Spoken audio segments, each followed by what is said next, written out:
नमस्कार, 20 मिनट 20 खबर में आपका बहुत बहुत स्वागत है। आपके साथ मैं हूं स्वप्निल। अगले 20 मिनट में आप 20 अहम खबरों से रूबरू होने वाले हैं। तो चलिए शुरू करते हैं 20 मिनट में 20 खबरों का सिलसिला। कन्हैया लाल हत्याकांड के खिलाफ प्रदेश में विरोध प्रदर्शन का सिलसिला जारी है। इस बर्बर हत्याकांड के विरोध में उदयपुर में सर्व समाज ने मौन जुलूस निकाला। शहर में कर्फ्यू के बावजूद इस मौन जुलूस में लोगों की भारी भीड़ शामिल हुई। जुलूस में शामिल हजारों लोगों ने टाउन हॉल से कलेक्ट्रेट तक रैली निकाली। जुलूस में शामिल लोग हाथों में तिरंगा और भगवा झंडा लेकर सड़क पर उतरे। कई लोगों ने पोस्टर के जरिए आरोपियों की फांसी की मांग की। हालांकि जुलूस के दौरान कुछ इलाकों में छुटपुट वारदातों की खबरें भी आईं। कलेक्ट्रेट से लौटते समय दिल्ली गेट चौराहे पर कुछ युवकों ने पत्थर फेंक दिए। इस दौरान पुलिस ने डंडे बरसाकर युवकों को खदेड़ दिया। पथराव किसने किस पर किया, ये पुलिस नहीं बता रही। वहीं इस घटना के बाद तनाव को देखते हुए उदयपुर में कर्फ्यू जारी है और प्रदेश भर में इंटरनेट भी बंद है। वहीं पूरे प्रदेश में 1 महीने के लिए धारा 144 लगाई गई है। उदयपुर के कन्हैया लाल हत्याकांड को लेकर लोगों का गुस्सा थमता नहीं दिख रहा है। इस जघन्य हत्याकांड के खिलाफ राजधानी जयपुर में बंद बुलाया गया, जिसका खासा असर देखने को मिला। इस बंद को जयपुर के व्यापारियों की संस्था जयपुर व्यापार महासंघ ने भी समर्थन दिया। बंद के कारण राजधानी की करीब 1.25 लाख दुकानें और प्रतिष्ठान बंद रहे। वॉल सिटी के साथ साथ वो सिटी के बाहर के बाजार में भी सभी दुकानें बंद रहीं। इधर मानसरोवर सांगानेर इलाके में बाजारों को बंद करवाने के लिए बीजेपी विधायक अशोक लाहोटी अपने समर्थकों के साथ बाजार में निकले। बंद के दौरान बाइक पर सवार होकर निकले बीजेपी विधायक अशोक लाहोटी और उनके समर्थकों ने राज्य सरकार के खिलाफ जमकर नारेबाजी भी की। उदयपुर हत्याकांड मामले के बाद प्रदेश की राजधानी जयपुर आज पूरी तरह से बंद की गई है। जयपुर के तमाम मार्केट्स, तमाम स्कूल, कॉलेजेस पूरी तरह से बंद हैं। वहीं स्वैच्छिक रूप से आज पूरा जयपुर बंद किया गया है। व्यापारियों का खास तौर पर समर्थन दिखाई दिया है। पूरा जयपुर का मार्केट पूरी तरह से बंद है। बरकत नगर के मार्केट में इस वक्त मैं मौजूद हूँ, जहाँ आप तस्वीरों के जरिए देख सकते हैं कि कैसे हर एक दुकान पर ताला लगाया हुआ है, कैसे व्यापारी लोग जो है अपनी एकता का ऐलान यहाँ से कर रहे हैं। उदयपुर के कन्हैया लाल हत्याकांड के विरोध में श्रीगंगानगर में सर्व हिंदू समाज ने जोरदार प्रदर्शन किया। सर्व हिंदू समाज के प्रदर्शन में बीजेपी कार्यकर्ताओं के साथ साथ विश्व हिंदू परिषद कार्यकर्ताओं ने भी भाग लिया और कलेक्ट्रेट कार्यालय पर जमकर हल्ला बोला। जिला कलेक्ट्रेट पर पुलिस की ओर से लगाए गए बैरिकेड्स को भी प्रदर्शनकारियों ने हटा दिया और कलेक्ट्रेट के मेन गेट द्वार पर चढ़कर राज्य सरकार के खिलाफ जमकर नारेबाजी की। इस दौरान सुरक्षा में तैनात पुलिसकर्मियों और प्रदर्शनकारियों के बीच में जमकर जोर आजमाइश हुई और काफी देर तक दोनों पक्षों के बीच धक्का मुक्की जारी रही। आखिरकार प्रदर्शन के बाद सर्व हिंदू समाज के प्रतिनिधियों ने जिला प्रशासन को राष्ट्रपति और प्रधानमंत्री के नाम ज्ञापन सौंपकर उदयपुर कन्हैया लाल हत्याकांड के दोषियों के खिलाफ सख्त से सख्त कार्रवाई करने की मांग की। राष्ट्रपति को और मुख्यमंत्री को, प्रधानमंत्री जी को ये एक संदेश देना चाहते हैं कि इस पर तुरंत रोक लगे।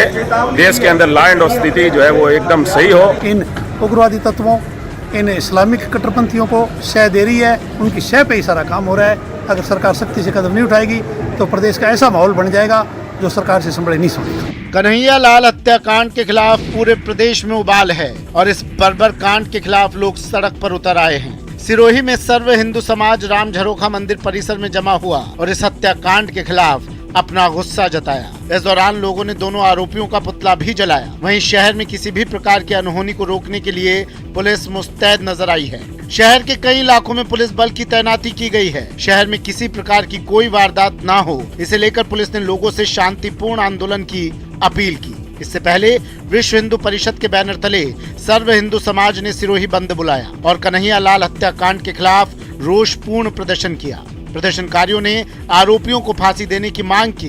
बाद में प्रदर्शनकारी कलेक्ट्रेट पहुंचे और राष्ट्रपति के नाम कलेक्टर को ज्ञापन सौंपा।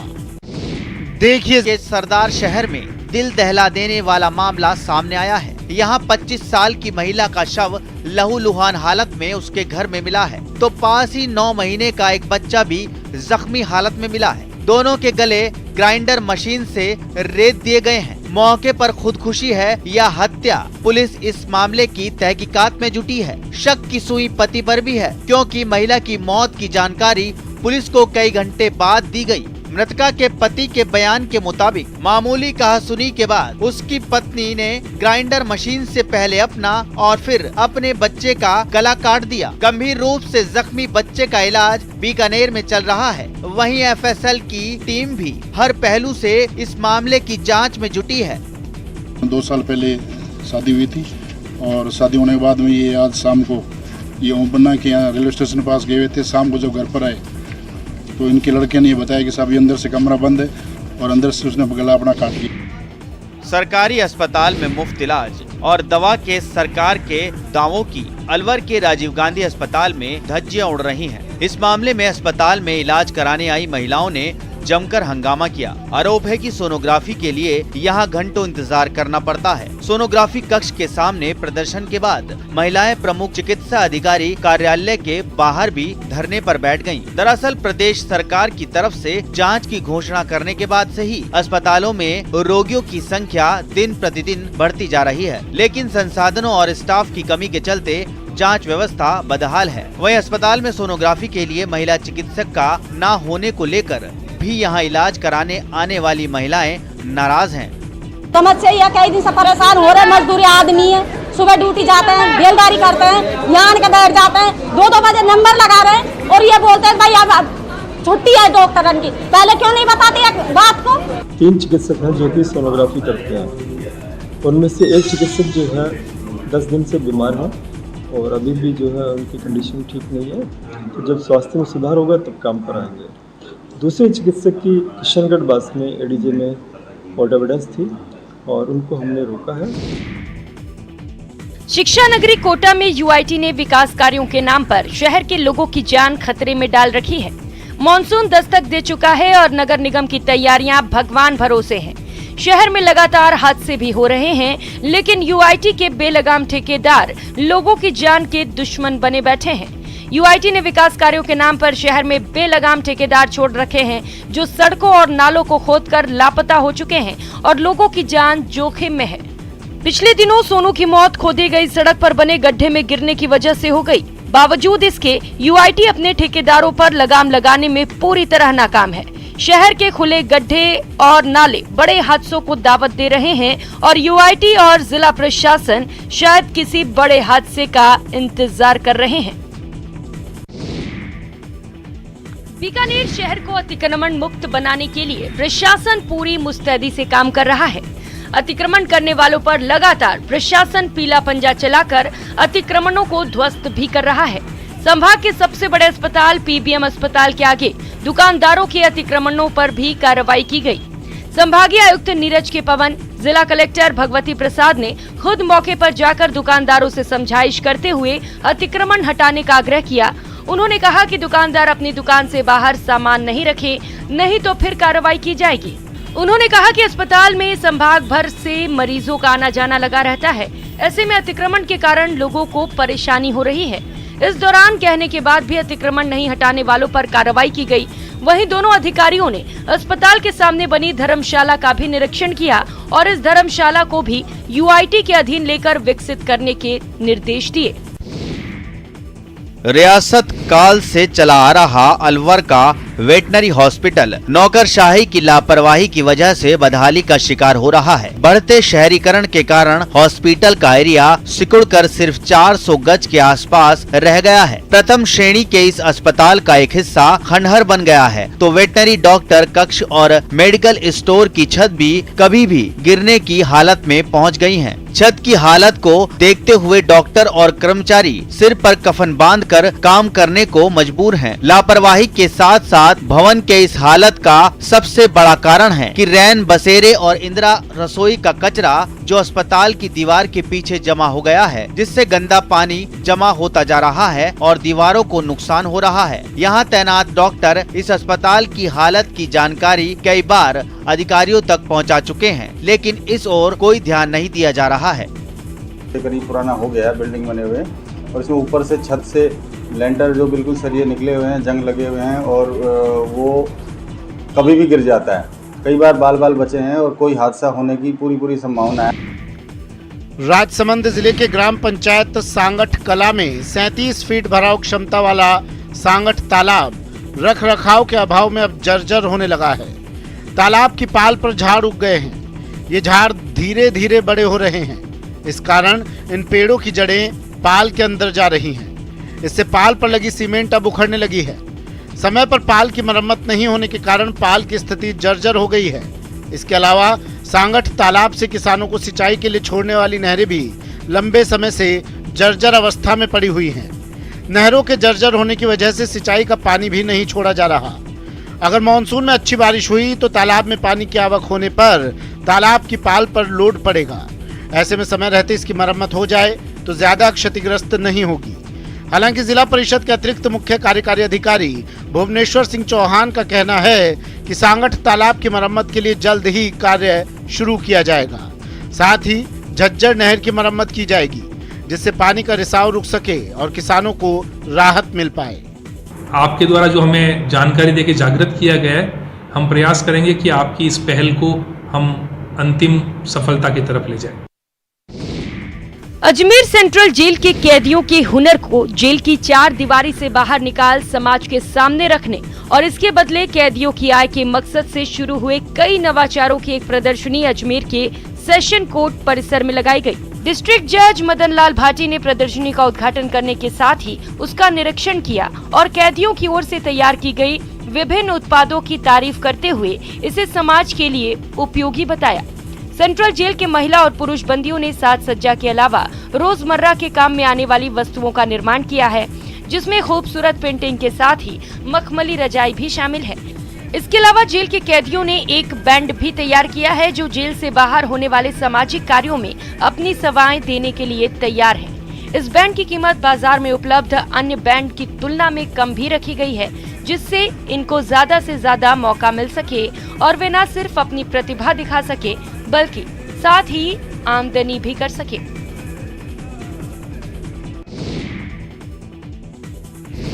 राजधानी जयपुर में एक कलरफुल अपार्टमेंट बनाया गया है, लेकिन रंग बिरंगा ये अपार्टमेंट इंसानों के रहने के लिए नहीं बल्कि पक्षियों के लिए बनाया गया है, ताकि इन अपार्टमेंट्स में बने छोटे छोटे फ्लैट्स में पक्षी अपना आशियाना बना सकेंगे।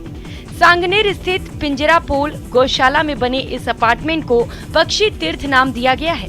इस अपार्टमेंट में न सिर्फ पक्षी रह सकेंगे बल्कि उसमें उनके खाने पीने का इंतजाम भी किया जाएगा। 6 मंजिला ये इमारत 80 फीट ऊंची है। इसे तैयार करने में गुजरात के कारीगरों की मदद भी ली गई है।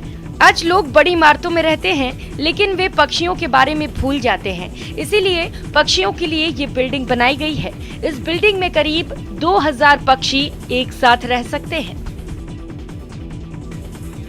बिहार की राजधानी पटना में सबसे बड़े बाजार हथुआ मार्केट में आकाशीय बिजली गिरने से कई दुकानों में आग लग गई। जानकारी के मुताबिक रात में 3 बजे के आसपास तेज आवाज के साथ मार्केट में खड़ी एक बाइक पर बिजली गिरी। बिजली गिरते ही बाइक में आग लग गई। देखते ही देखते आग ने 12 से ज्यादा दुकानों को अपनी जद में ले लिया। आग लगने की सूचना मिलते ही पूरे मार्केट में अफरा तफरी मच गई। लोगों ने आग लगने की खबर फायर ब्रिगेड को दी, जिसके बाद सुबह 4 बजे के करीब आग पर काबू पाने के लिए ऑपरेशन शुरू हुआ। करीब 7 घंटों की कड़ी मशक्कत के बाद ये आग पर काबू पाया गया। बताया जा रहा है कि आग बुझाने में छोटी बड़ी मिलाकर फायर ब्रिगेड की कुल 28 यूनिट का इस्तेमाल हुआ। दुकानदारों का कहना है कि आग लगी में दुकान में रखे सारे कीमती सामान और कपड़े जलकर राख हो गए। आग लगी में करीब 3 करोड़ से अधिक की संपत्ति के नुकसान की आशंका है। इसे कहते हैं देर आना दुरुस्त आना। भले ही लंबे इंतजार के बाद देश की राजधानी में बादल बरसे, लेकिन ऐसे बरसे कि पूरे शहर को सराबोर कर दिया।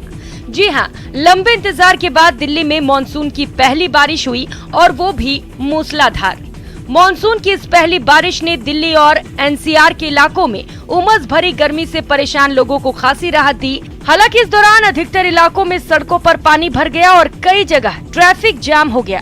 इस बीच मौसम विभाग ने अगले 2 से 3 दिनों तक दिल्ली और एनसीआर में आंधी तूफान के साथ बारिश जारी रहने की संभावना जताई है। बता दें कि पिछले कई दिनों से राजधानी और आसपास के इलाकों का तापमान 40 डिग्री या उससे ऊपर बना हुआ था, जिससे लोग खासे परेशान थे। लेकिन आखिरकार लोगों का इंतजार खत्म हुआ और भारी बारिश के बाद सुहावने मौसम ने लोगों को काफी राहत दी है। शायद ही कोई ऐसा शख्स हो जिसे आम का स्वाद पसंद ना हो। इसलिए ही तो आम को फलों का राजा कहा जाता है। आम की एक से बढ़कर एक किस्म बाजार में उपलब्ध है, लेकिन आम की मिठास की वजह से शुगर के मरीजों के लिए इस फल को खाना मुश्किल हो जाता है। लेकिन अब बिहार के एक किसान की बदौलत शुगर के मरीज भी आम का लुत्फ उठा पाएंगे। वैसे तो आम उगने का मौसम करीब करीब खत्म हो गया है, लेकिन बिहार में उगने वाले इस रंग बदलू शुगर फ्री आम की चर्चा हर जगह हो रही है। बिहार के मुजफ्फरपुर जिले के मशहूरी प्रखंड में किसान राम किशोर सिंह के बगीचे में शुगर फ्री आम उगता है। दिखने में ये कहीं से आम नहीं लगता, लेकिन ये फलों के राजा आम की ही प्रजाति का है, जिसे अमेरिकन ब्यूटी कहा जाता है। राम किशोर सिंह के बागान में उगने वाले अमेरिकन ब्यूटी आम की ये प्रजाति शुगर फ्री होती है। इसका साइज सामान्य आम से अलग और थोड़ा बड़ा होता है। ये दिखने में आम जैसा नहीं होता, लेकिन टेस्ट वैसा ही होता है। इसके एक आम का वजन करीब आधा किलोग्राम होता है और इसे पककर तैयार होने में 5 महीने का वक्त लगता है। मतलब जब बाकी आमों की वैरायटी उगनी बंद हो जाती है, तब जून जुलाई में अमेरिकन ब्यूटी मैंगो पकना शुरू होता है। इस आम में आम जैसे ही गुण होते हैं, लेकिन मिठास कम होती है। बिहार की बेटी प्रियांशु को अब एक पैर के सहारे स्कूल नहीं जाना पड़ेगा। सीवान के डीएम अमित कुमार पांडे ने प्रियांशु को ट्राईसाइकिल बैसाखी मुहैया करवाई है। डीएम ने कहा कि सरकारी मदद से प्रियांशु के कृत्रिम पैर लगाए जाएंगे। दरअसल बिहार के सीवान में रहने वाली 11 साल की एक छात्रा रोजाना एक पैर के सहारे उछलते हुए पढ़ाई करने के लिए 2 किलोमीटर का सफर तय कर स्कूल जाती है। एक ही पैर से स्कूल जाने वाली इस 11 साल की छात्रा का नाम प्रियांशु बताया जा रहा है, जो कि बड़े होकर डॉक्टर बनना चाहती है। पढ़ लिख कर डॉक्टर बनने का सपना संजोए दिव्यांग प्रियांशु कुमारी विपरीत परिस्थितियों से लड़ते हुए रोजाना 2 किलोमीटर का सफर तय कर स्कूल पहुंचती है। प्रियांशु ने सरकार से मदद की अपील की थी। प्रियांशु का कहना है कि सरकार उसकी मदद को आगे आए और उसका ऑपरेशन करवा दे, जिससे वो अपनी आगे की पढ़ाई लिखाई जारी रख सके।